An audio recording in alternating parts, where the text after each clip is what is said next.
Well, first tonight, we can reveal that extra customs officers are being recruited at East Midlands Airport to try to minimise delays after Brexit.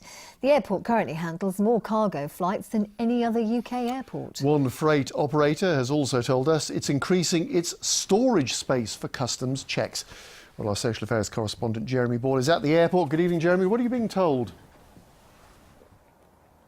Well, these are the same worries about customs delays that we've already heard a lot about at the port of Dover, because leaving the customs union could mean a lot of extra checks, and that'll have a huge knock-on effect here, because this airport deals with something like 1,000 tonnes of cargo every single day, a lot of it coming through these big hubs run by DHL and UPS. Now, at the moment, 80% of those goods don't have customs checks. They're currently travelling within the EU, and that's why there's a lot of contingency planning taking place here. Details still confidential, but DHL told me it's now increasing the number of customs agents and operations staff. It's also increasing what's known as bond space, that's storage for customs checks, and this is all to keep those hubs running and flights running here at East Midlands Airport. UPS told me that it's making plans as well. And any response from East Midlands Airport itself?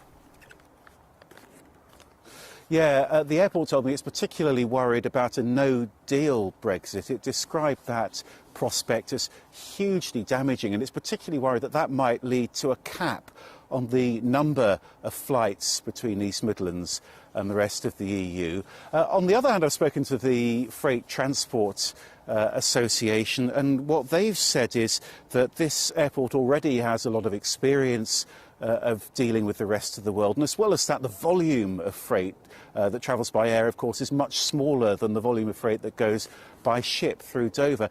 It is still concerned, though, and it does say customs delays would still be a real issue. Now, that's partly because any delays in the channel could have a knock-on effect, an increase in the amount of air freight, and also because it said that the freight that does come by air is incredibly high value, and that's why it's now calling on the government to make those customs checks much smarter, as it puts it.